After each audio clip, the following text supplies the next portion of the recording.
Welcome back, everybody. Thank you for joining me here today so that we can discuss The Three Faces of Eve. So, this is an all time classic to me. The story follows Joanne Woodward, who plays a housewife who's having some problems. She starts to display symptoms like brain fog, and she's, forgetting things, memory issues, and headaches.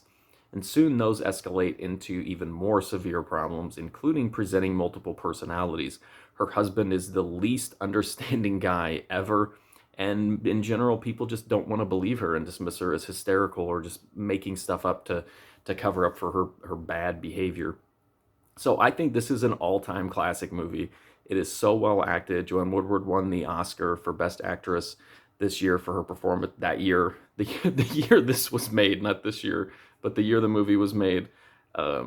It's well written. It deals with some very complicated issues, and even though it is rooted in the science and belief of the time, I feel like it's still more progressive in a lot of ways than some of its peers that deal with mental illness in movies. So we actually get a look at treatment, and then through treatment we get to see the cause, and the movie takes a pretty decent amount of time to look at the effects of trauma and abuse.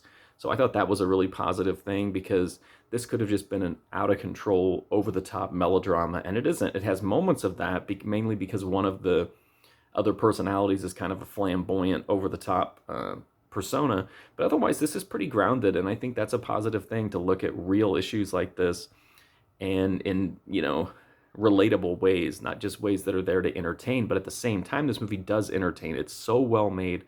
I just think the performances are great, the writing is great, I think that the visual composition is really good. I just like everything about this movie. I've seen it a few times now, and I pretty much never get tired of watching it, but I can understand why, if you have issues watching films that deal with mental health issues or people, abuse and trauma, then, just be aware of that going into this movie, that those elements are here. So that's my review of The Three Faces of Eve. I definitely give it a very positive review. I think it's a classic. If you want to read more of my reviews, you can go to markfusion.com or go right here on my YouTube to the movie review playlist. But thank you for watching this review of Three Faces of Eve. I do appreciate it, and hopefully I'll see you soon.